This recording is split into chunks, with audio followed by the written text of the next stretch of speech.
Hi, everybody. Welcome to episode number 27 of the Fitness Devil podcast. Today, we've got Leigh Peele on here. She's a veteran of her own podcasts and tons of guest work, but we try to bring out something different and special in this episode, so hopefully you'll stick around and enjoy it. We get into a lot about how you are not your client from a trainer's perspective, and you are not your trainer from a client's perspective, and what that means. You got to hang out and find out. We talk a lot about the differences and nuances of approaching women's training from both the trainer and the trainee perspective. We talk a lot about accountability. We definitely get into Leigh's history in online training and how she was an original at it, and some helpful ideas for people who don't quite understand what's involved with it. So hang around. It's a great episode, and hopefully you can give us a review on iTunes. Thanks. Shut up and sit down.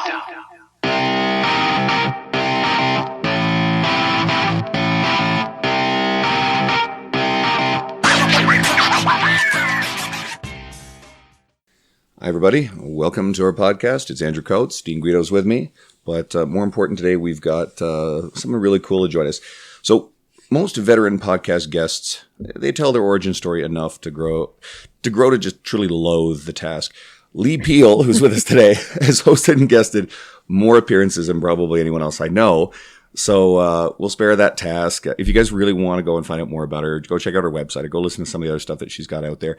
But Leigh, would you at least grant us a proper introduction of your work in the industry and perhaps what you love most about your career? Thank you so much for avoiding the bio, which I try to switch it up like every time, but still, there's only so many times I can say certain things or different ways. I am right now in the industry. My role is chiefly that of working online with distance coaching or with writing or with mentoring, both in the fitness and in the kind of business, because that's what every guru does. They transition, don't they? But my favorite thing about the industry are working in the fitness industry and working with clients. And I literally just went through this a few minutes ago. I'm working with this client right now, and he's an older guy, and he owns all the books. I mean, all of them, from every possible guru that you can imagine, from every writer. He owns them all. And he found me, and he was like, yeah, I really like your stuff, Are you taking on clients? And he was kind of dejected going into it. I get a lot of dejected clients, and we started working together, and during the course of it, he had his aha moment, and it all kind of clicked, and he's losing fat, and it's finally happening, and it's finally working for him. And it's that moment where he turned to me and he said, I don't ever have to do this again. I never am going to have to do this again. I get it. I bought all these books and I spent all this money, and my wife is so mad at me because I've spent so much money throughout all these years, but I got it, and it's clicked. And it's not necessarily that click is literally because of me. I always believe that it's like this collection of all the things that we learn through time, and it all just kind of comes together a little bit. But when he had that moment, and when people I work with have that moment, when whatever goal it is they're trying to achieve, usually it is fat loss, but in their body composition or even their lifestyle change, when they have that kind of click moment and they feel safe within themselves, and they trust themselves, and they feel like that they're actually a part of it rather than being puppeted by it somehow. Yep. And they have that security, and I'm a part of that, and I was an instigator for that. That is probably my favorite thing about my job. I would have to say that's definitely one of my favorite things about my job. That's a good answer. I'm glad. Thank you.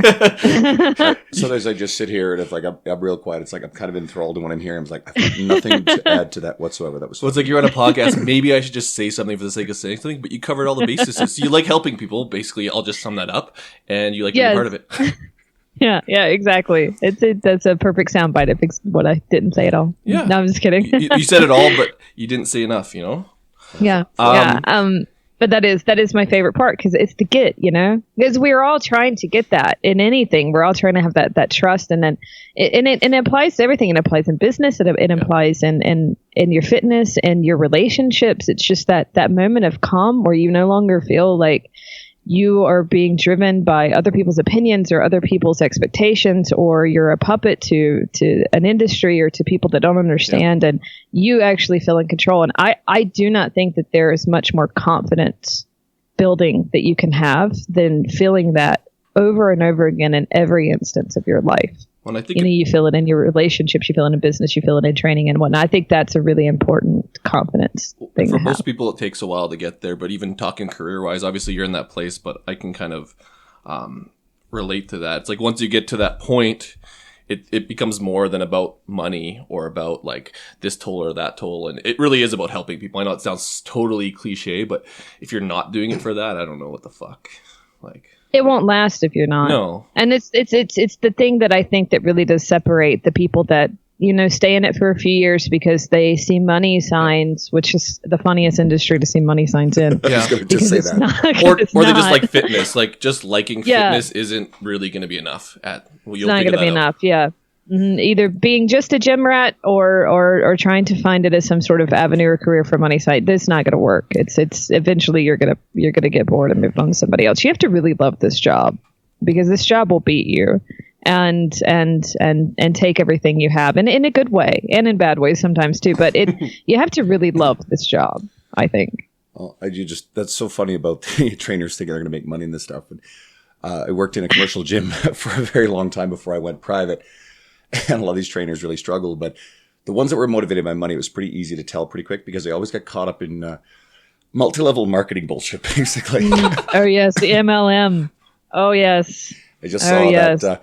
Anyone who knows this will get the reference, but I just saw that former coworker of mine who's knee-deep in that stuff and some dark shit there, but all of a sudden has a podcast about this sort of thing. What? Like MLM stuff. Yeah, I'm not going to say it. How do you have a podcast about MLM? I have a fucking clue. I saw this and I was laughing to kill myself. I'm like, this is fucking pathetic. What do you mask it as? A business coaching it's podcast? I think it's just lovey-dovey bullshit about business coaching and stuff like that. And God. We'll leave it at that. So moving on, right, Dean? We try not to go down that avenue. So Lee didn't even bring it up. You brought it up. I brought it up. Yeah, fuck. Yeah, he did it. I didn't do it. It was Come all on. him. All him. I hate I'm multi-level innocent. marketing. I fucking hate this stuff. But I'm not a fan either. Let's jump right into it. So, as we have a lot of fitness professionals that listen to us outside of fitness enthusiasts, I guess, and we want to talk about the trap of getting or trying or hoping or finding clients that more or less mirror ourselves or our life or our goals. So let's just say you're a powerlifter, you want to just do powerlifting clients. More or less, probably to stay in their comfort zone or kind of use the tools that they're most comfortable with. But we've done some research. Quote, "You are not your client. You are not your trainer." This is you. Can you kind of explain, that's definitely, it sounds like you, but can you kind of explain that in detail and kind of why you feel that's important, I guess? Yeah. And I will caveat it to say that I do think that when you're looking for a trainer or when you're looking to get into an arena of things, that if you have a specific goal, it is really smart to try to line up with someone who has similar ideals or kind of training goals as you do. That way that it does make. So, if you're a power lifter, you're probably not best to be trying to learn from a competitive bodybuilder. I mean, that does, it makes sense. It doesn't mean that they can't have the skills in that too, because it's certainly in this industry, you learn all walks. But more of it, what I mean when I made that statement and what I was talking about in that is that a lot of trainers I know, they, especially now that things have exploded into both distance and in-person coaching, but when you're working in Gen Pop, and a lot of this applies to Gen Pop, not necessarily we're talking about like extreme level athletes that are trying to do something, but this is more of a Gen Pop statement. When you're working with a lot of Gen Pop people, I find that a lot of times trainers or authors or writers or leaders or whatnot, they tend to take their story, their transformation, the things that they've been through, and they try to pack it on to the client and make their experience the client's experience. And just to give you a short example, it's that kind of, it's that blog post or that article or that Facebook update, however you want to put it, in which that someone's like, so I was doing this for years and I was following this and then I realized this mistake that I made and now I realize it's everybody's mistake and everybody needs to be doing this. And usually it has to do with multi-level marketing or ketogenics or some sort of extreme diet type of thing that takes place. And it is this extreme moment that worked for them in their isolated situation. And now they know it's going to work for you. And you need to follow their advice. And they're in one. And it's not that there's not something to be taken away from that, because there is always something to be taken away from anecdotes or personal experiences. But if you truly are trying to get somewhere, I think that one of the best things that you can do as a trainer is to step back and look at there are your core things that you need to understand in fitness and in training and nutrition. You need the basics that apply across the board, of course. But how they're integrated into someone's life, how much somebody wants to train, what's the right training for somebody, what's the right nutrition for somebody, it's really important. And I've been caught up in it, and I know that all of my friends have been caught up in it, but just even as simple of a comment like, hey, like you that are in the gym and you're reading a magazine while you're on the step up, like actually get to do something. And I get it. Like I get it. But the simple truth of the matter is that not everybody's you. Not everybody likes training, because some people are just trying to get through to have some sort of smidgen of a healthier life, or trying to find a way to make it work. Some people just really don't like to sweat. My general practitioner, that I work with, every time I go in, she makes some sort of comment about, oh, I need to get in shape and I need to do this. And we have this kind of spiel of conversation we run through. And she's like, but I just really hate to sweat.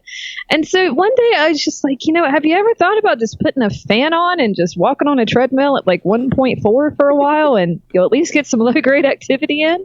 And the truth of the matter is that for her, that made aid for some health and some fat loss or some better health markers, just simply because she's working. And I think that we have this tendency to get so extreme in our industry and to try to push our boundaries and our limits, because both of us are athletes and we like to push and we like to go far. But that's not everybody, and that's not every client, and it's not going to be. And so I think sometimes taking a step back and seeing the big picture of what really works for everybody's life and how to introduce them into our world or a different world in a way that's complementary to their life. And if it changes for them, great. If they start to fall in love with it naturally and organically, awesome. That's wonderful.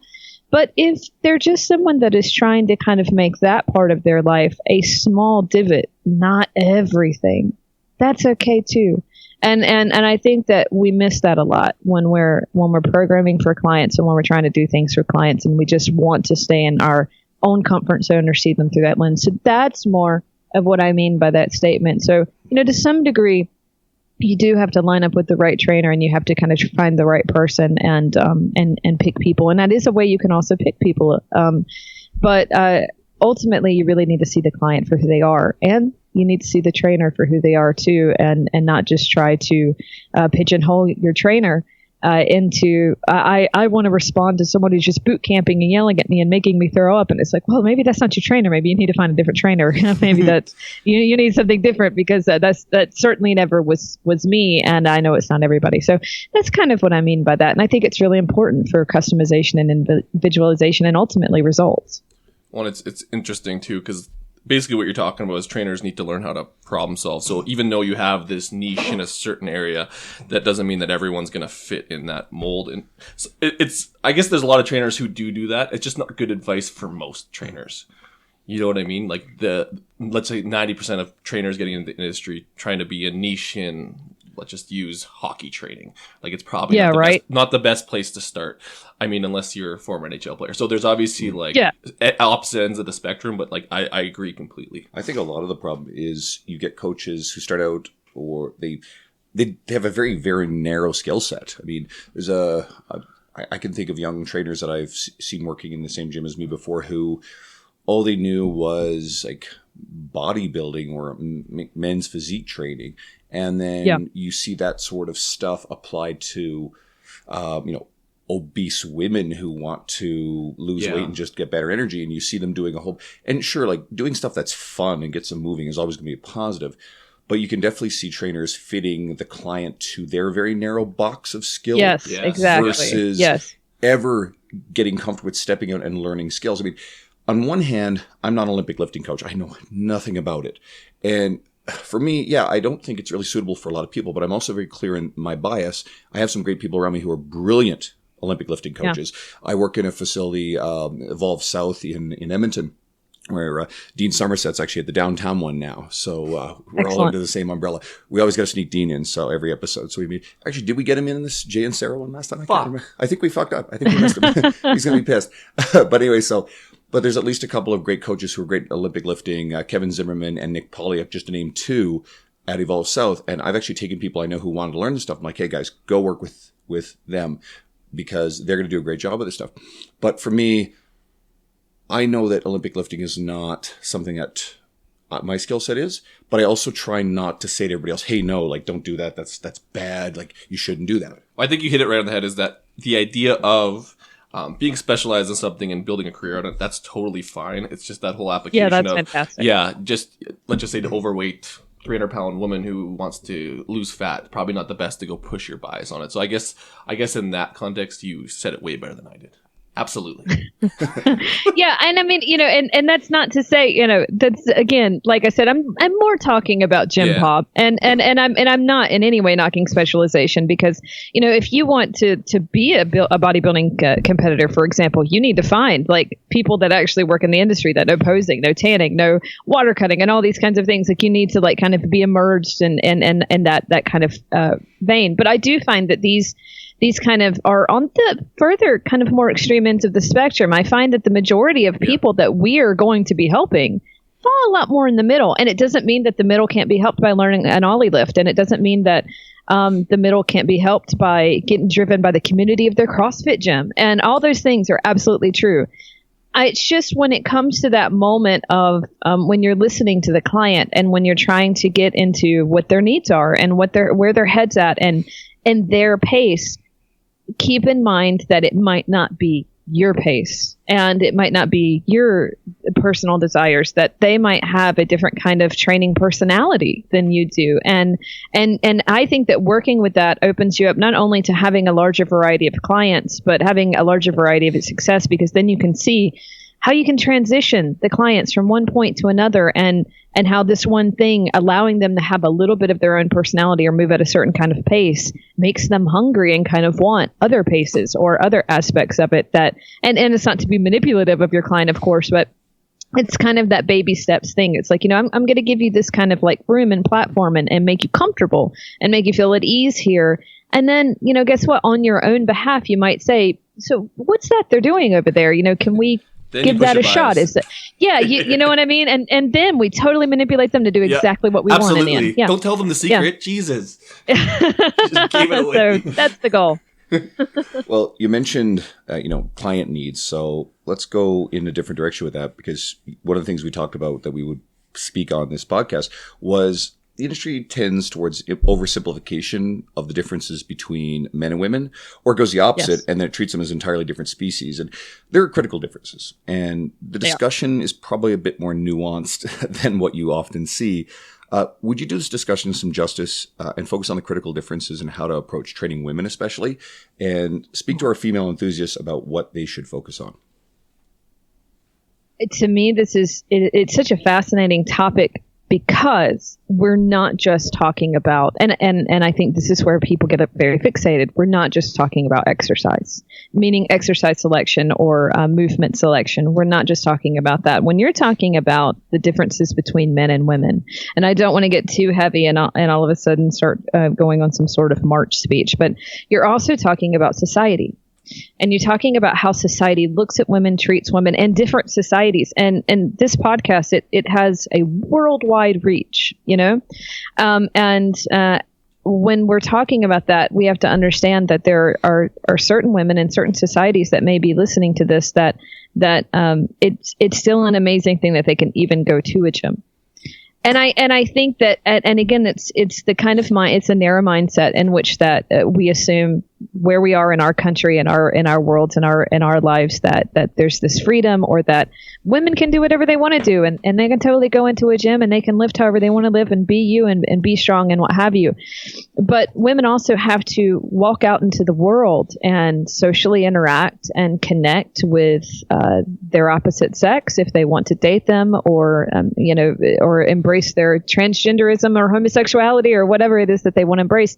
And there's a social aspect of it that, whether we want to admit it or not, or whether we like that it is what it is or not, it's a part of our social conversation that women are muscled or big or bulky or have strength or things like that. And so it must be addressed. I think it has to be addressed. And so there's an aspect of telling a woman, you're not going to gain muscle if you do these things, or you're not going to, quote unquote, be bulky, in the vein of conversation of what general population people think that conversation is, I think is the worst thing that we can do. Not because we don't want to encourage them to go down that path, or that want them to embrace who they are. Because if I'm anything, I'm about embracing who you are. But it's about being honest. It's about living honestly and the truth. The reason we lift weights, and try to get stronger, try to gain muscle, or do these things, is because it does just that. It gains muscle and we get strong and we look like we lift. That's why we do it. We want to look like we lift. So telling women that you're not going to look like you lift, or you're not going to look like you train, just go ahead and train. You won't look like it. And it's not that it's not truth to some types of training, but I don't think that that's the right avenue. But I get where it comes from. It's to be empowering, and it's to be like, don't be afraid of this and embrace it. But we have to come at it with an honest tongue. So I think first and foremost, we have to be very honest with women about the fact that if you want to lift heavy weights, and if you want to train hard and go hard, and there's different kinds of training styles, and not all training styles are going to do that. But if you want to dive into a training style in which it's really lifting, adding muscle, and like changing your composition, well, guess what? It's going to change your composition. And are you emotionally prepared for that? And are you ready to step up to that and kind of face and deal with a criticism that is seen in the world that is not seen to men? And it's just something that has to be understood and seen. And that's okay. It's just about understanding it, and about doing what it is and moving at a pace that a woman is comfortable for doing that. And I find that men and women try to kind of push them very hard to go down that path without really truly understanding what they're offering up on a plate, because there's been so many women that are like, I wasn't ready for this. I am kind of bigger than I want to be. My husband's making a comment, or people at work are making comments, and I'm scared about that. And we have to make them understand what they're getting into. That's first and foremost. And I think that it's really important. On the physicality side of things, and how they actually, the differences in their bodies or whatnot, women they are different. They're a little different. They have more sensitivities in their hormones. They have a less tendency towards testosterone. Obviously, we know that. And there's certain changes that sometimes we have to make in our training schedule or setup that account for that, and that allow that to take place. And it does vary, and it's different towards different topics. Like, for example, just to pick one topic, for fat loss or when trying to lose weight, I do find that women respond much better to a lower volume and kind of more moderate cardio and a less restriction of carbohydrates due to decreases in leptin and how that ties in with their hormones, and specifically the regulation of menstrual cycle if they're have not hit into menopause yet. And it's basically, they can be a little bit more aggressive with their diet than they can their training. And we see a lot of that when in a deficit state, or else they have a tendency to slip a little bit easier into the whole female triad. And again, that kind of can go against the heavy conditioning, kind of hard training of lots of HIIT, lots of volume, supersets, this, that, and the other. It's not bad for all women. Some women it works wonderful for, but there is populations of women it does have more of a sensitivity to these kinds of things. And for them, just for them, they may need not to go down like kind of more a heavy restrictive attitude of carbohydrates, extreme low calories, or really, really aggressive training while in a nutrition or restricted deficit area. So these kind of little things, like, they do exist. Are there male and female exercises? No, like, of course not. Like, that's where it's like, that's silly. Yeah. Should women not be able to lift weights and get strong and do things? No, of course not. I just think it's about being honest in the conversation and making them feel like that they are completely in control of that decision. They have the power, because ultimately, isn't it about empowerment? And I think giving them the full honest truth is what gives them that empowerment. So I think that's kind of more of the angle and importance of the conversation that I see that we're missing a lot in the industry right now. Actually, is really good. I think you hit on a key point with there are people who make a bigger deal of like differences in the way that women should do an exercise versus a man should do an exercise. Whereas a lot of this stuff, like we said, is a lot more nuanced, and it probably gets into a lot of mindset stuff. And you mentioned hormones certainly is a big factor. So yeah. I hope anyone, excuse me, I hope our female listeners, especially, and all of our coaches, really pay attention to that segment, maybe even go back and rewind it and replay it so that way they grab the essence of what you were just saying. I mean, I realize it's not necessarily the most simplistic snapshot of, well, you know, we're women, we program this, that, and the other. And for men, we program that. And with women, hit this. I do think that it's a little bit more nuanced and abstract even approach to looking at it. But I think it's just the general dialogue that we have with women, and that how we have the conversations with them and saying, you know what, like, what you're doing, and because, like, for example, if we want to increase our strength, if a woman just simply wants to get strong, and we program in if you will, the right way, you know, we're not adding in a bunch of like bicep curls. We're doing pretty much like strong compound lifts, you know, heavy deadlifts, even like, you know, backloaded squats.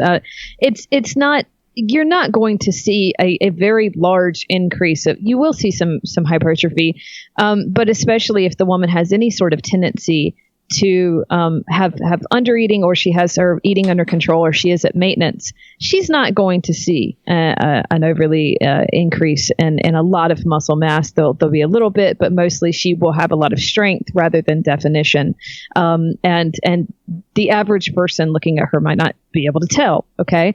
But if you're dealing with women that have a tendency to binge eating, or they still have not in any way gotten their diet under control whatsoever, and they're participating in a very bodybuilding kind of styled program, or they're working on a lot of combinations of isolated eccentric concentric loads, then and her diet is a little kind of all over the place, she's going to gain muscle, and she's going to gain more muscle than the average person, especially if she is going hard and you're telling her to push and to really give it all she has, and you're programming in a commonly hypertrophy range. I mean, granted, there is an argument about that between what that range is, how much rest times, etc.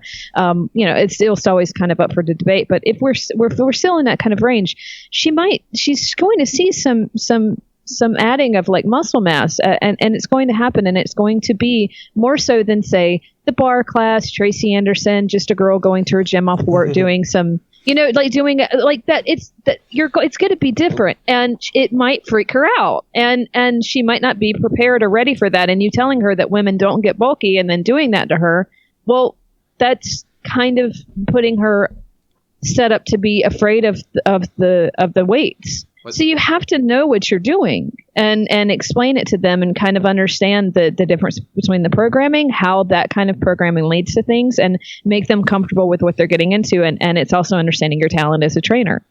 Hopefully that makes sense. Well, it's more or less like you said, you got to know your stuff at least. And I've got caught in the trap too of saying like weights don't make you bulky, because that's usually the first question. I'll go into more detail and elaborate on that, but I guess the answer is you're not leaving it at that, because that's a very general statement that doesn't, like you said, they could have their diet out of control, and yeah, if they did a hypertrophy program, they would probably get bigger. Like you're at a calorie surplus, like it's science at that point. So there is instances where you could get a little bulky. It can, and that's okay. You know, it's just understand. Yeah, and it's okay to get bulky. It's okay to load up all you want, and there's something wrong with it. I just think it's the matter of you know, sometimes in an effort, and I've said it too, you know, it's not like I have, it's in an effort to try to make people feel comfortable into diving into something. that we realized that we might have missed a nuance or a variable or an understanding of things that other people didn't. And so, you have this woman, she's like, well, I read it, wait, so we'll get me bulky. And she starts going into the gym. She's not controlling her diet. She's doing bicep curls. She's like, I swear they're growing. And it's like, no, it probably is. And that's okay. But it's again, why it's why we program. It's why you go to someone who knows what they're doing to program. It's why you understand the nuances. And it's kind of, it reminds, I think in a weird way, it reminds everybody, yeah, there's a reason that there are experts in it, or people that have a job, or people that really do know what they're doing, versus your kind of weekend warrior who's, yeah, I'm doing this kind of program out of a bodybuilding magazine. I then got to transfer over that to a weekend certification and call it a day. And that is where I think you do find your difference. So the people that know what they're doing, the people that are kind of at an elite level, like, Dean, and Somerset, understand where exactly. just for the record, yeah. They if they say something like that to you, they probably really understand. They understand what they're doing in programming. They understand what they mean. They understand that they're going to approach it from all sides and things like that. But kind of Joe Blow at the Random 24-Hour Fitness, not to knock that in any way, shape, or form, because there can be amazing Joe Blows there as well, but they might not. And if you're concerned, get with someone who knows what they're doing, and make sure, you know what I mean? And make sure the programming is on point. Well, and we've talked about this in like, we call it the spectrum, but like, this is where the problem lies, is that spectrum, everyone charges the same rate, like more or less. Like, it's hard to find experts among thousands. And I think that's the main problem, if you will. Yeah. Like, someone's going to go look for a trainer, and they do go to, what would you say, Anytime Fitness. Like, there's a spectrum of trainers that all make the same amount of money, and you don't know which one you're going to get. And I guess that's on the user end to kind of do your research and due diligence and find a Dean Somerset. Yep. Somerset. And figure that out, because you're right. You could fall into someone who won't get you what you need, especially in terms of, like, we're talking about myths and the differences between men and women. You may go to someone who might put you through a bodybuilding program, and you wouldn't know any different, and you're in a calorie surplus, and now you're bulky. And they didn't tell you. They told you can't get bulky. You're like, I am bulky. What the fuck? The big thing yeah, exactly. And it leads you jaded in the industry when, and the guy doing it, making the program, or girl, totally well intended, absolutely. Like it's not even like it was some sort of it's a manipulation, it's a conspiracy, everybody wants all the women in the world to be bulky, and it's not like that. But it is one of those things where we just do have to see the nuances of it, and there's where the argument comes in. It's like, oh, well, regulation. It's like, oh God, I've been to a doctor, and let me tell you, they range too, and they're regulated. and it's just like it at the end of the day, it goes back to how well does someone care to know their craft. And it's just important that we understand and know our craft, and hopefully you, as the individual that is parlaying that craft into the public, hopefully you do your due diligence and try to remember just what an idiot we all are at all times, and that we're still learning.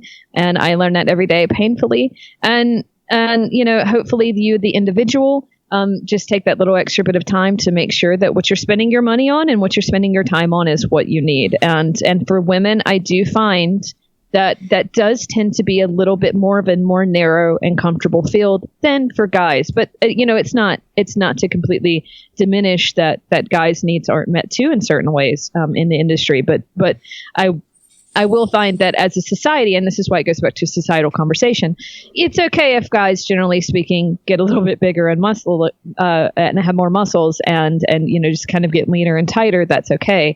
It can be, for some women, emotionally and in societal sense, a little bit more complicated than that. I wish it wasn't.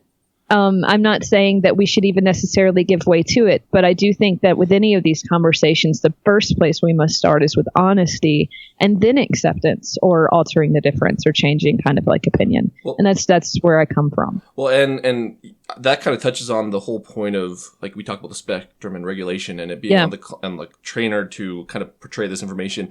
That's pretty much accountability, and you've kind of touched on this before, but why does everyone need it, and like, how important is it for, like, even the training industry or the fitness professionals to, like, kind of nurture that idea of accountability, especially with the coach-client relationship? I really believe that one of the I see this conversation all the time. I'm sure you guys do too, in which that you'll see people online and be like, well, like, for example, there's a chance to work with a trainer, or there's a chance to even, buy a book or buy information products. But in this instance, I'm going to go with working with someone one-on-one, and they'll say something to the degree of like, I don't understand. I can just open up a magazine and I could just do a program. Why do I need a trainer? And that's a kind of spending money or paying for us or us paying for anyone or working with things. We have a tendency to be like stingy with that. If we can get it for free, we'll get it for free. If no one's watching and we can do it ourselves, great. And hey, that's fine, because it really does work for some people. And there are certain people that are completely proactive, motivated, drive their own thing and never run into any walls. Congratulations to you. And you also may be one of those individuals that have that at a certain point in time in your life, but then it fades away for whatever reason. But for the majority of us, and I include us because I include me in this, we need checks and balances. We need people to help us get through tough times. We need people to be there on somewhat even the dark days when we don't have the self-esteem, the self-love, the confidence, the drive, the energy to do it for ourselves. And to me, ultimately, what comes down to it is I pay people, and my clients pay me to help them get through the tough times, to keep doing to that moment that they sent me a message or I met with them and they said, this is what I want. This is who I want to be. I don't want to be this anymore. I want to be that. I want to hit this goal. I want to do this thing. And it's our job to keep them reminded of why they sent that first message. And it's our job to try to put ourselves in an environment that remind ourselves of why we feel that way. And that, to me, is the complete crucialness of accountability. And if we have that, and if we have that with individuals, if we're working with someone one-on-one, or even in a group setting, and someone is saying, are you doing what you need to be doing? Are you pressing forward? Are you becoming a better person every day? Are you getting to what it is that you need to be? Are you sticking to the things that you say? Ultimately, what that means is that you're going to trust yourself more, and you're going to be more comfortable and confident in who you are. And I think that there's nothing more important than that. I think that there's nothing more important than being able to trust who you are and to be very confident in who you are.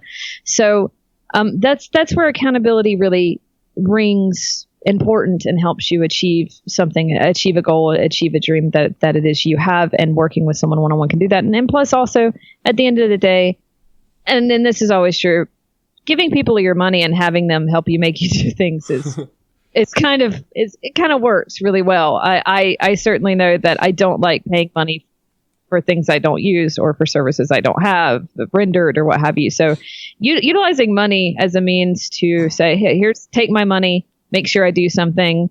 And all the other things have to line up, of course, too. But please help me not waste my money. It's really important. And so I do it in train. I have someone who keeps me accountable in my training. I have people that keep me accountable in business. I think it's really important. And I think that it makes you not feel alone, that you have someone with it. You're not putting that weight and that issue on your loved ones, and trying to make them all of a sudden become your partner, your lover, your coach. I think that it's really important to keep that divide and have a focus. Where have it be streamlined. This might be a good one for you. Where do you kind of draw the line? And this would be individual basis, but between accountability and I don't want to say nagging, but like making people feel bad for not doing the things they're supposed to do. Like, how do you navigate that field without like losing them? To me, and this has been a tried and true tested thing, and I have failed at it in the past. Let me tell you, learning tact, learning how to tell someone you're fucking up really nicely, is hard. It's hard. It takes a lot of words to say something so simple.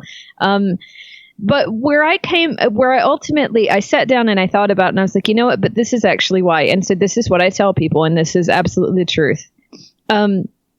If we start working together in a client situation, and this is anything, be it business, be it training, be it whatever, and you reporting back to me, and off air, I'll tell you the person that actually inspired this thought. But if you report back to me and we're having this kind of symbiotic relationship in which that, I'm helping you, you're helping me. And I stop I stop being someone that you're scared in a way to kind of impress or to rise up to, that I'm no longer a mentor, that you feel that you have to kind of do your due diligence to, that we're not on the same page of your goal, that messaging me isn't also messaging you and letting you down, because it becomes a partnership. And that's what I believe it should be. It should become a partnership.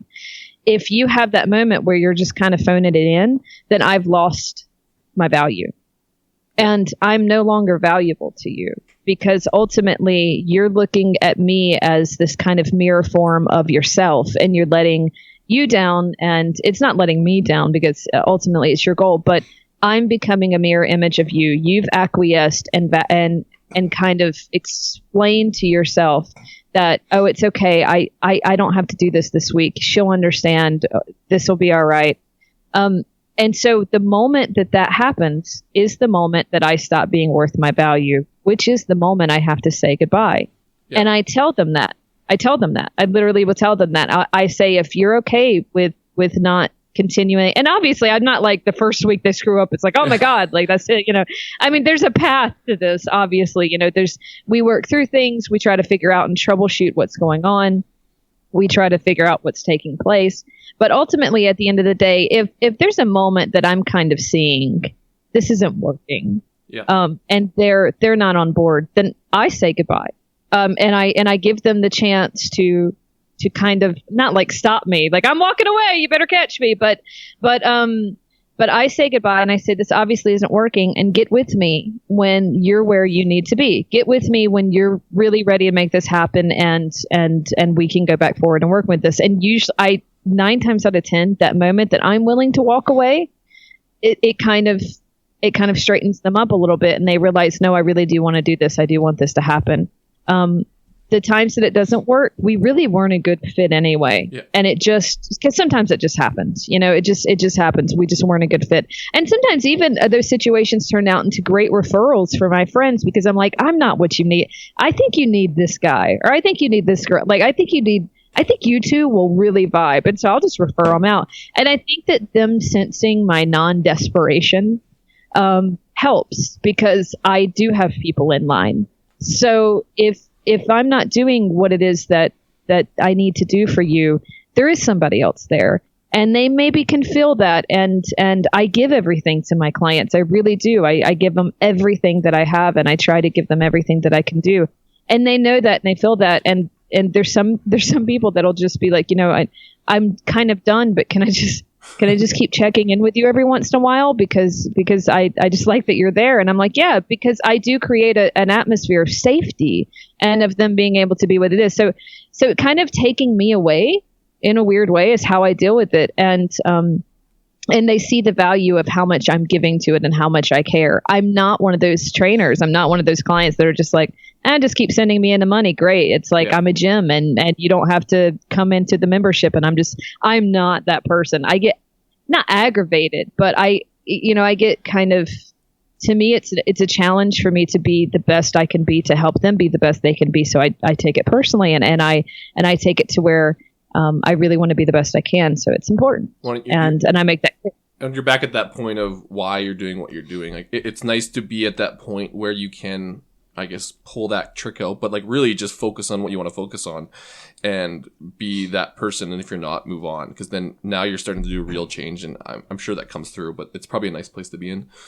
Not everyone's going to be there, but I mean, taking people's money for the sake of taking people's money ends up being like, that's, again, you won't be here very long. Well, it's a gross feeling, actually. Like I've always said this, like, I don't feel comfortable sleeping at night if I do not feel like I am giving someone a lot more value than the sticker price of the experience of training with me. So I just can't comfortably let someone continue if somewhere along the lines the communication or the effort is breaking down and they're not responding to me. Well, I take that personally to say, like, I need to do something different. I need to do something better to communicate. And yeah, sometimes it is someone who just, they're the types, and I've dealt with this, where they withdraw and they don't respond, and you can't get them to respond to a message when you're trying to get them in front of you. Like, some people will do that, but even still, like, I really can't feel comfortable taking someone's money if Well, it's not that much. They're just not getting in the the big value out scheme of of things. It ain't that much money to be worth that. And I mean, it's not all about the trainer, but I mean, if it's not the best route for everyone, like that $50 or that $100 is like not making anyone's life any better. It's just actually probably making everyone's worse because they're not getting the results, and you're fucking pissed about it. So yeah, and they're not learning. Yeah. They're just throwing money at the problem and thinking that that's doing it. And it's life being better at your life. And I mean, because at the end of the day, this is all of it. You can get your nutrition on point all you want, or you can whatever, but at some point, like, things buckle. We all have been there. And getting your life on track, you can't just throw your money at it. It's hard work. Trying to be a better person every day, it can be exhausting, and it's obviously worth it. But you can't just throw your money at that. And so if someone wants to keep me on tab and on some sort of payroll to make themselves feel like they're doing something in their life because they have the money to spare, no, I'm not doing that. I'm not doing that because I don't learn anything as a coach or as even my layman researcher self, in which that I like to read and try to apply the things that I understand about psychology and about motivation and value. And I'm not going to learn anything from that if I just keep people on like that. It's not going to help me. It's certainly not going to help them. So yeah, I couldn't sleep at night either. And I think sometimes people get their back up and they're like, "Oh, it's not about you. It's not." And it's like, no, that's not the point. It's that I have a role to fulfill. That's why they're paying me. I have a role to fulfill. And if I'm not fulfilling my role and I'm not doing my job, I'm not doing my job. So it's not like if someone doesn't lose weight, I'm not, because sometimes that's not the goal.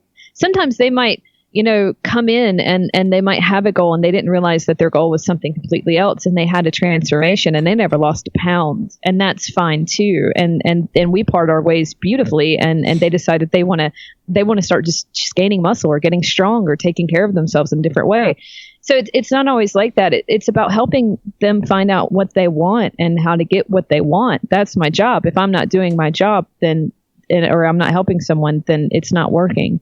So, when we say things like, "Oh, I take it personally," it's not because, you're not, you're not getting into a bikini, or your PR hasn't gone up or whatnot. How dare you? It's not like that. It's because we care and we want to do our jobs really good. And that's what's so important. So I hope that that's clear, because sometimes people can take that the wrong way, and even trainers turn it into well, you're not performing for me, and it's not like that. It's different. It's a lot more nuanced and kinder maybe than it even comes out, but it's important. And I think it's important that we do what we need to do. I look at it like being a teacher. If a kid's failing in class, I take that personally. Like if I was a teacher and a kid was failing in my class, I'd want to do everything I can to help that kid.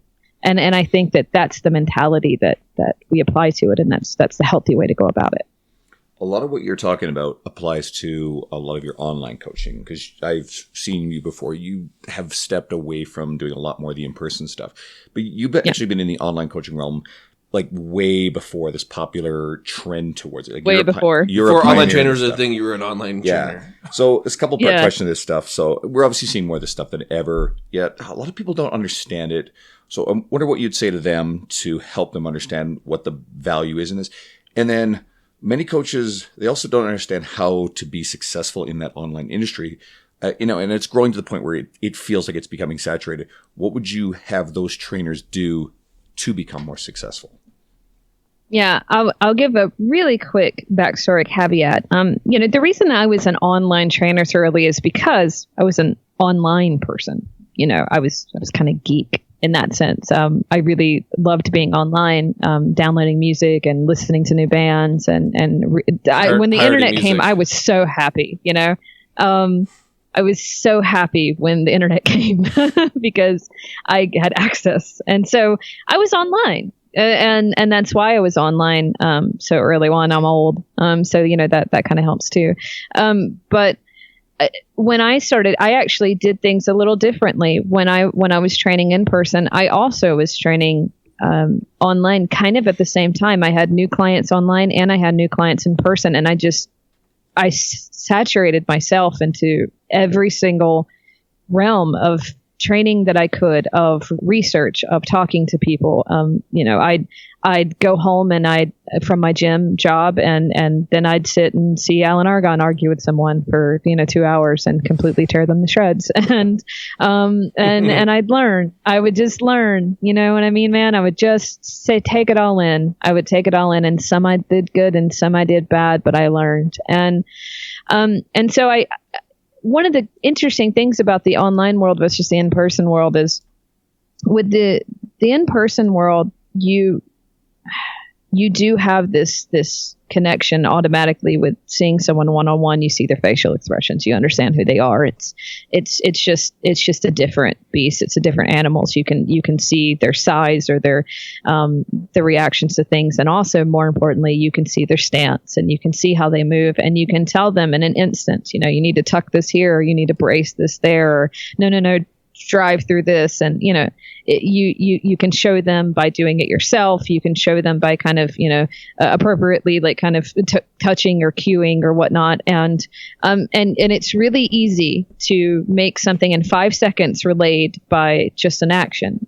With the online world, you have to learn. You'll find yourself in front of a computer trying to wait, now how the hell am I going to explain what it is that I'm doing right now? And you find yourself, trying to imitate, a back squat in front of your computer screen and figuring out what's firing, what's not firing. How do you write that? How am I going to write that? And in a weird way, I found that my online work really helped with my in-person work, and vice versa, because I had to articulate things that I never would have had to actually write before or verbalize. And I had to figure out a way to explain things that I never would have had to explain if it wasn't for being online. So I think that people knock online training as not real training, or as it, we're in the trenches, you're out there kind of, messing around. And they're just two different things. My online clients, for example, I send them to trainers in person a lot of the times, because I can do a Skype video. I can see things as much as possible. I can try to view things from a distance. But the truth of the matter is that there are certain things that you can only do in person. So sometimes we'll set up exercises. I'll give them videos, homeworks, cues. We'll talk about things. I'll look at whatever it is they have. I'll look at their videos of what they're doing. And then I will send them to someone in the area that I've kind of selected, or that I know, or refer them to. And I'll be like, go to them, make sure that you're doing these things right. Make sure your form's good here and these things are kind of good. Make sure that you feel competent. I only work with people that already know training to a degree, that they're not completely new into it, or that are new into it, but are so, I do work with some people that are extremely obese, that are morbidly obese, that walking for them is really a hard task. And so for them, obviously it's a path and it's a journey, and that's a different thing as well. So, it's just a different animal. We're a part of things in a different way, and there's a lot of communication, and there's a lot of, therapy, without license, of course. But it's basically, it's a lot of communication and a lot of conversation. And what I do is different from what everybody else does, of course. I do online training different than such and such does. But for me personally, I just kind of make sure that they understand the hows and the whys. And it's an educational course, really, that I'm with them every week. And then we do check-ins. And there's nothing cookie cutter. I literally write up everything every time, and utilize their own personal experiences. Their energy requirements and all that is completely tailored to what their steps are, what their weight is, what their history is, all of these kinds of things. And there's no program kind of spit out thing about it.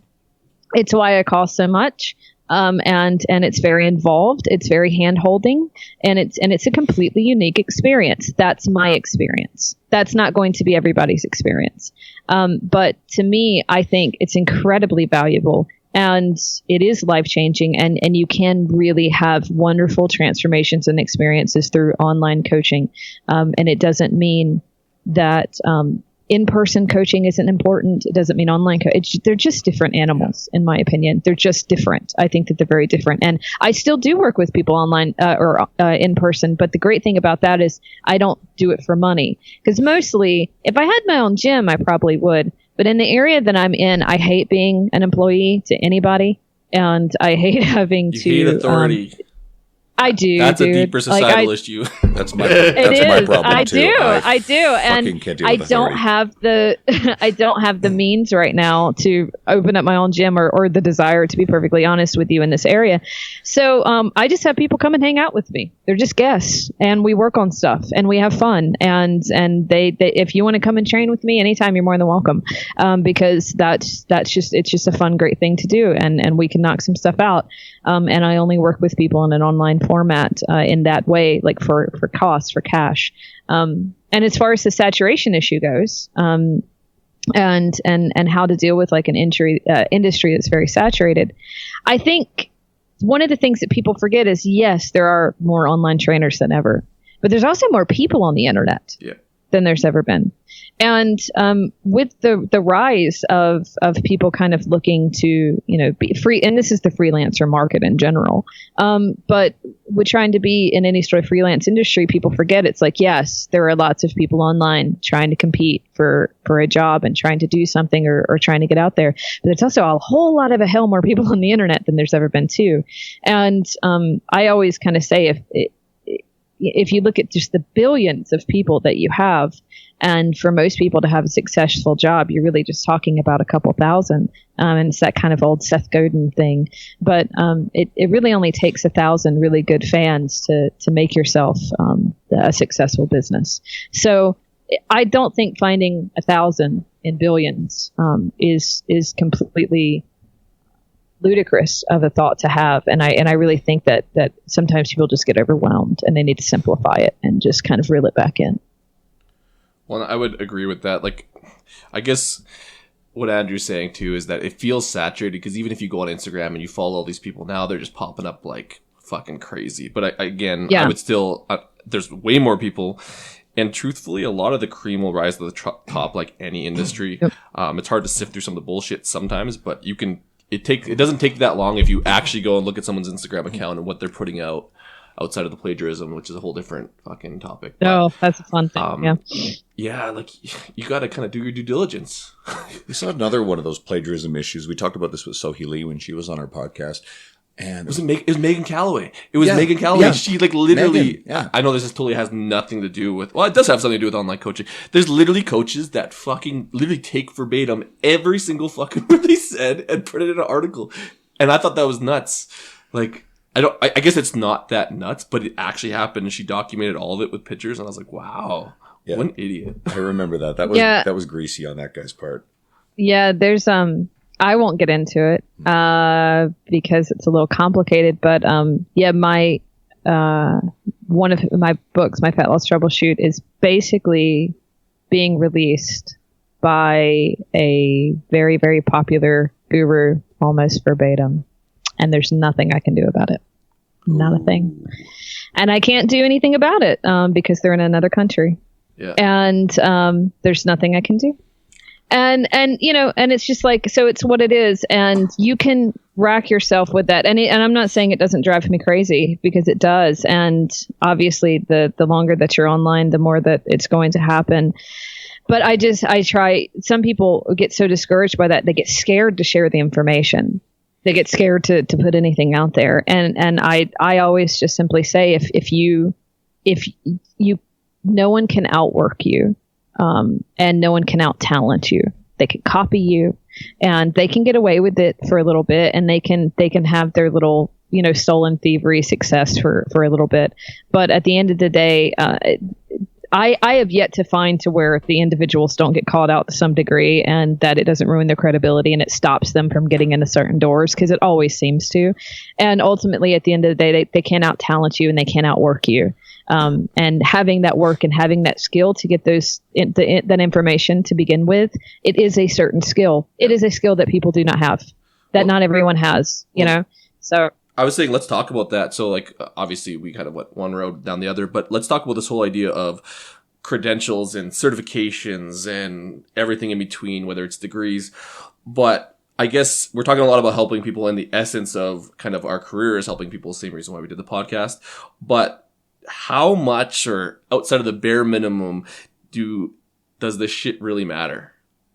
And what does matter? What actually does matter based, like, what do you think matters the most?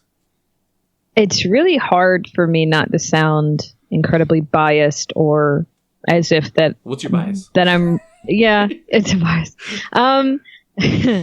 Funny. It's really hard for me because I do not come from a formally trained background. Yeah. I mean, I technically have certifications. I mean, I've had 1,001 certifications. I mean, we went through that gamut. We all do when we're starting to be training. We want this, that, and the other. Right now I just carry my NASM and Escala today, National Academy of Sports Medicine. And I've done every single variation of their certification I can think of, but, I just have that. Obviously I'm self-taught. There has been pros and cons to that. If I could go back for the ease of myself and my experiences in my life, I would have done certain things in a formal educational sense, but that's just for certain things that I've experienced and polish. There was a polish that I lacked that I had to go back and get, basically. Yeah. But that's about kind of communication skills versus me understanding my craft more so. So to me, obviously, I don't think that it matters what your certification is, or what school you went to, or where you came from. There's obviously certain reputable institutions and things that are better than others as a whole, and we see that in Ivy League colleges and the like. But at the end of the day, it's about that drive, and I can't help it. I'm a Good Will Hunting kid. Like I'm a believer of just because you went to a school that you got a PhD, that you've seen the circus and that you've done it all. It doesn't mean that you know everything. And we know that because we see what a lot of doctors do or registered dietitians. I mean, heck, half of my client base are registered dietitians, and it's not because they're not smart, and it's not because they don't have skills or education. It's because everything is convoluted and messied, and there's too many cooks in every bit of kitchen. And because of regulation and because of all these kind of things, we have certain people making decisions, but they're not informed, and then they're manipulated because somebody has an agenda and lobbyists. And I don't want to get too political, of course, but there's someone's hand in every pot everywhere. Mm-hmm. And so when someone's kind of hands in every pot everywhere, and you have a hard time even trusting who's making the decisions and which ones did they come from, I like to go back to science. And I like to go back to independent research science as much as possible. I like to look at the individual studies as much as possible. I like to look at where they come from, where they're funded, and the collective whole of that. And that's how I make my decisions. That's where I get my information. I look at the science and I look at the nuances of that. And I'm not saying that I'm perfect. I'm not saying that I don't make mistakes and that I know everything. I know enough to know that I know nothing.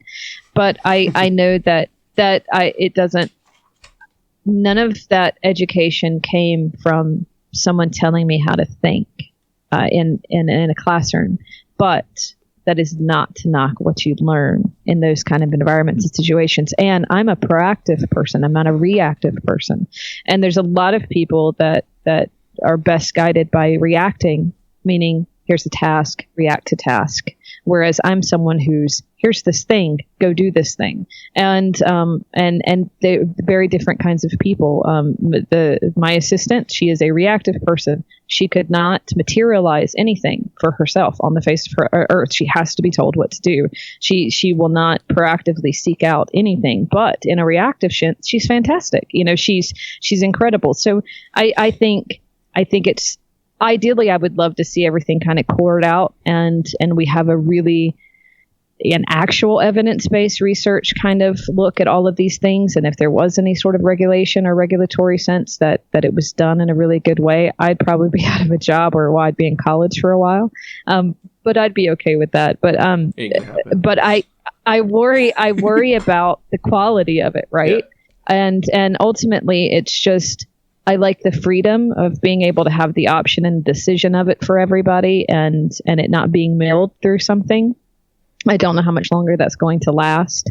And I read about it and I see it every day, kind of wondering when's the day that it's going to happen, or, is it going to happen this year? When's the legislation going to come through with this, that, and the other? I don't know. But until that happens, I don't know. I know under this current presidency. It certainly isn't going to happen.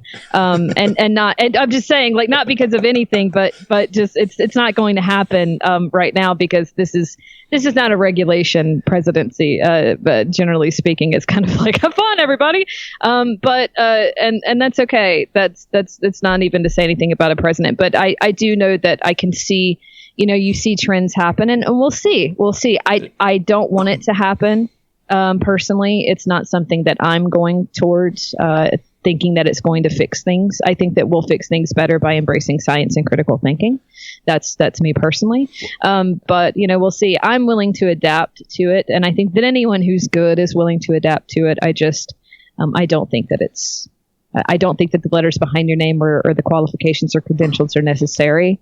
But I do think that there is a medium model that probably leads people to more safety because of it. And that's a debate that I could have at like a pub, and 3 drinks in, I might be like, screw it. Fuck I don't know education. anything that they're talking about. Yeah, right. So, it's one of those kinds of things. Just one beer. There's tons of people out there that we follow who have very extensive educations. I mean, Dr. Mike Isertel was on our podcast. The guy's got a PhD, and Mike. He's fucking brilliant. He might be the smartest person in the goddamn industry, and funniest too.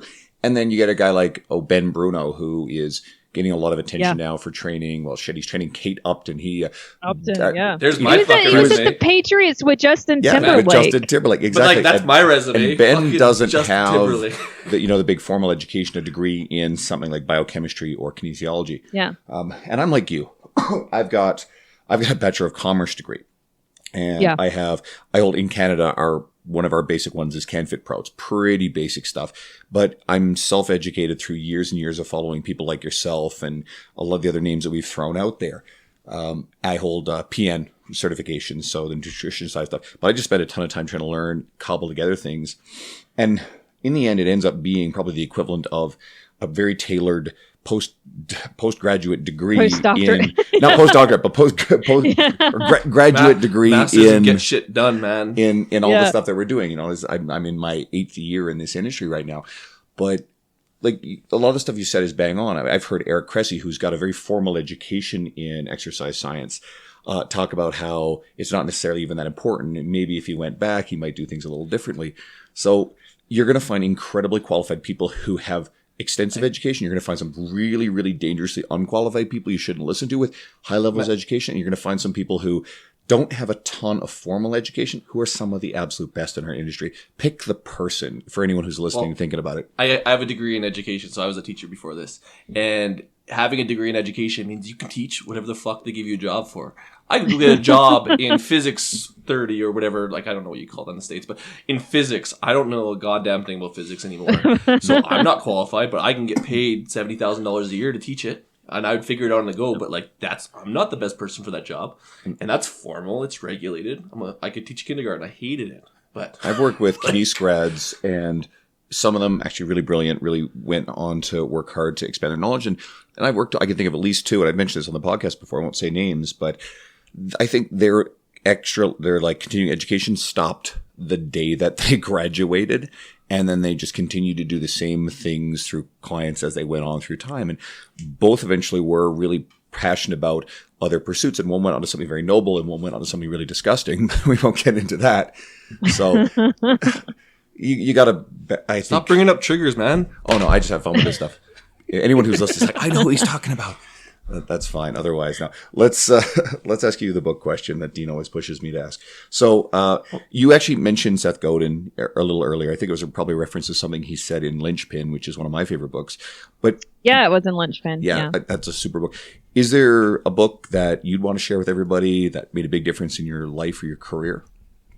I will say that Seth Godin was and like when I was diving into things, I really do like all his books. That especially in the beginning, I love The Dip. I love Tribes. I love Purple Cow. I like his All Marketers Are Liars. I think he's I think one of the reasons I like him is that he has a lot of logic. He does reference things like studies or stuff that happens or actual data points or whatnot, but mostly the dude just gets it. He just gets it, and he relays it in a manner that's really easy to understand and really apply. So I I am a very big fan of his work. And I do think in the aspect of just my career and trying to focus on my career a lot, that was a big one. And what's funny is I will say that I remember reading Tim Ferriss, and I don't like Tim Ferriss. I'm going to say that I don't like Tim Ferriss. I don't like hate the dude or anything like that. But I basically I have a problem when people enter into the field just for the sake of like a bestseller. So if it wasn't for the 4-Hour Body, like if we could remove that, right? Absolutely. So I'm not a fan of that book. But it's not deniable in any way, shape, or form that he does a really great job in the aspect of career and marketing. So I'm not a fan of like the physiology or experiment with your body kind of Tim Ferriss stuff. But from a career or understanding mentorship or sales tips or marketing, dude's a genius and really knows his stuff and really knows what he's doing in that aspect. And if I'm just being honest, I do think that one of the the first books I read was The 4-Hour Workweek, and it wasn't about not working a lot or damn it, man. It wasn't about like not working or anything like that, but there was things that he said about simplifying the way that we look at working or the way that we look at outsourcing or how we go about doing things. And it was the first time I had ever thought about those things. And I'm sure it's like with anything, someone said it 1,000 times before. And this is a good lesson for anyone writing material. I'm sure someone said almost exactly so many things that Tim Ferriss said in that book, but he was the first person that I read say it. And that's what stuck out. So if you're thinking someone's already said this, or, I'm going to just be just repeating and reverberating off of the groupthink tank. The truth of the matter is that we all come in at different points. Everybody comes in at a different point. Just because you've been following such and such for so many years doesn't mean that Karen, who gets online and all of a sudden is looking up things, doesn't find your book, and you're not the one that she thinks about when she thinks of that sentence. And that's what's important. So right now I'm reading some Steven Pinker, which have been very controversial book I'm seeing. But I'm reading that, and I'm reading a lot of grammar and writing books because I'm trying to hone my craft and continue to get better in that. But basically, I'm a big reader. I think that reading is really important. And I went through audio books like they were everything as well. I mean, on walks, on commutes, you name it. So I think getting educated through means of things that inspire you or that in your area, keeping it at the forefront of your focus, even if it's the same material over and over again, sometimes it just helps you be motivated that day. Not much like reading a Bible or the Quran or things like that. When you know what I mean, when you're needing to get that thing, like it's just sometimes it's just keeping you reminded that I am going towards something. And I think that not that the book doesn't matter, but just having that drive to keep saying I'm going towards something, and the things that surround you provide a kick to that. Cool. Well, I think we're virtually out of questions, and we definitely went long on time, which is always okay because you had it. So your longest podcast, fucking you win. Oh God, that's never happened before. You preemptively, like I guess off air, she's like, "Don't worry, I have no filter. I'm gonna talk forever." Really love to see you and Luca Hocevar locked in a room together to talk and see what comes out of that whole thing, because that guy loves that would be so fun. Chat. You should both read the same book and then lock yourselves in a room and talk about the topic, whatever. Because that's usually how he does. Well, I don't know. That's what I'd assume. That's what he does. He'll read a book and then he'll go and post something about it. He's smart. That's fantastic. Yes, I would love to do that. So where can our listeners find you? So just website, social media, podcast, writing. Like, what's the best way to consume everything you got? Yeah, as always, I keep it very simple. Just everything is under Leigh Peele. So my Instagram is Leigh Peele. My website is leigh-peele.com. My Facebook is Leigh Peele. It's just my name. I scored it early, and nobody else has my name except for this one cook in New York, and she probably hates me. But that's just Leigh Peele. You find it from there. Nice. Yep. That's it. Well, keep it pretty simple. Leigh, we really appreciate you taking the time to come on here. This was actually really spectacular. I hope everybody who made it through the entire episode and hung in with us goes and checks out Leigh's stuff. What we really noticed is a lot of our audience base, they are following and interacting with a lot of our guests as we've had them on. They're buying books or things that a lot of these people have put out. So I hope this trend continues, guys. Lee's amazing. It was like really exciting when we got the opportunity to actually get her to show up on this podcast for us, because she's been a pro for so long. So if anyone has really enjoyed this episode, let's say it's your first time experiencing it. We recently also interviewed Megan Calloway, who I know, Lee, is a really good friend of yours. So guys, go and maybe check out that episode. If you really like that, maybe stick around and try a few more. We love new subscribers. We really love, rate reviews on iTunes is really helpful.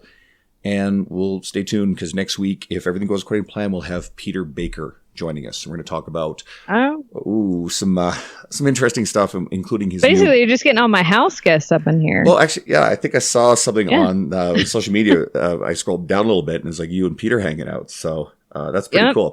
Peter's awesome. And he just co-authored a book with Leigh Norton. So we're going to talk about that and a few other things. So that should be next week. So stay tuned. Thanks very much. Awesome. See ya. Shut up and sit down.